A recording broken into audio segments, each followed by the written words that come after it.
Hello, I am Kelsey Johnson, and I am going to be discussing falsification versus verification, specifically regarding Karl Popper. So, first, let's meet the man.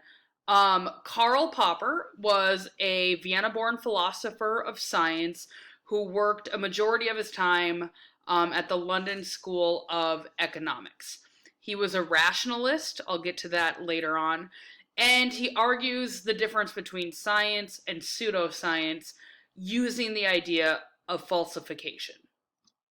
So before I get further into like the meat of the lesson, I think that there are some key terms that you might want to be familiar with, and some definitions of those terms that I just quickly Googled and stole from the Oxford Dictionary.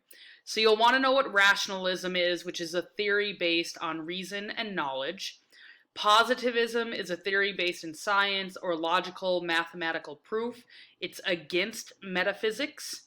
Falsification is Popper's idea to refute a theory to disprove it. Verification is all statements must be empirically proven to be considered scientific.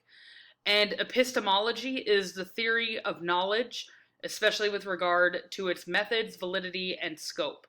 Epistemology is the investigation of what distinguishes justified belief from opinion. So it's kind of like, where does knowledge come from?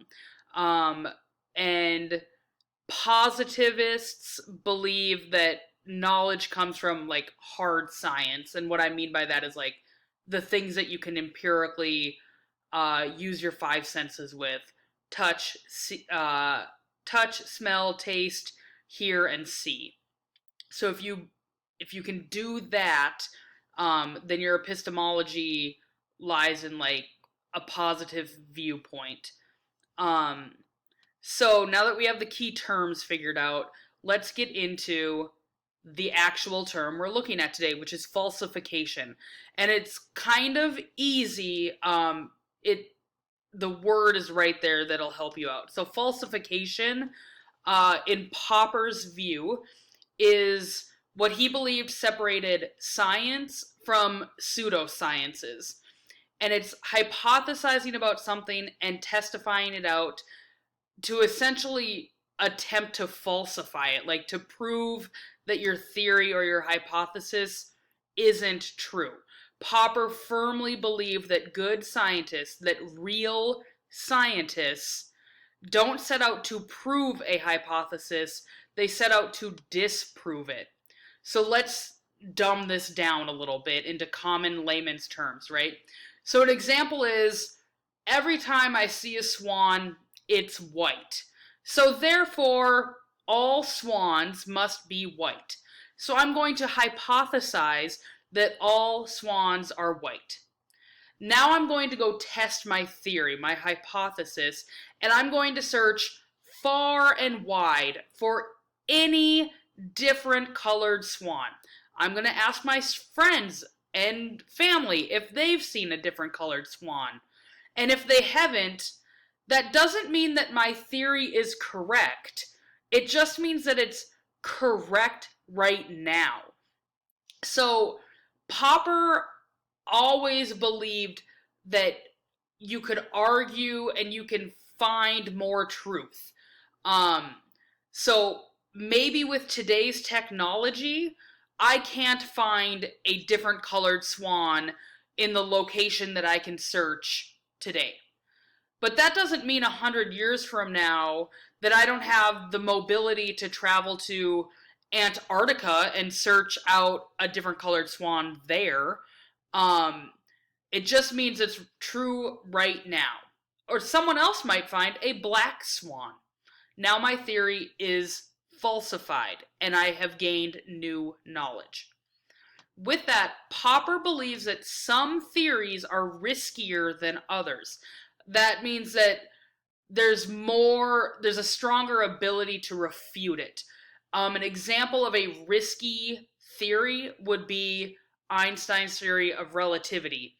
There was a lot that could have happened to prove that Einstein was wrong, but it didn't happen. yet.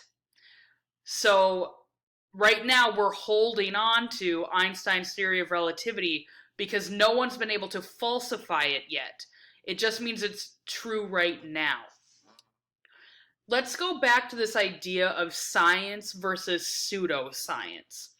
So, our good friend Karl Popper was alive during the time of Sigmund Freud and Albert Einstein. And he's like, what's going on over here with Albert Einstein versus this guy Freud? And there has to be a difference between the science of Albert Einstein and the science of Sigmund Freud. And he needed to create a theory about what was science, but what was pseudoscience. So this is kind of how it's broken down. So science is a theory or idea that can be falsified. It can be proven false using empirical evidence. So we know knowledge from empirical evidence with our five senses. There can be conflicting theories. That's fine. I could say X theory is better than Y theory if X theory has more empirical data to back it up. It doesn't mean that Y is disproven yet. According to Popper, it just means that X is a better theory right now. Science looks at what can be in the future. It relies on what we can observe later on to apply to our theory. This is much different than pseudosciences. So in Popper's view, science is Albert Einstein. Pseudoscience is going to be Sigmund Freud. So pseudoscience, in Popper's terms, is a theory or idea that does not have to rely on empirical evidence. It can't often be falsified. I can just shift my understanding of something to fit what I need it to fit. For example, going back to Freud, Freud could say, you're a very cold person. You must have daddy issues. But if you're like, I don't have daddy issues, everything's fine, then Freud will just go back to the drawing board, look at his notes when he psychoanalyzed you and said, oh, it must be because you have penis envy. That's why you're a cold person. So pseudosciences can use whatever was in the past, what already was, mix it a little bit, and then make it fit the theory. Another example would be something like, well, in astrology, well, all Aquariuses act in XYZ fashion.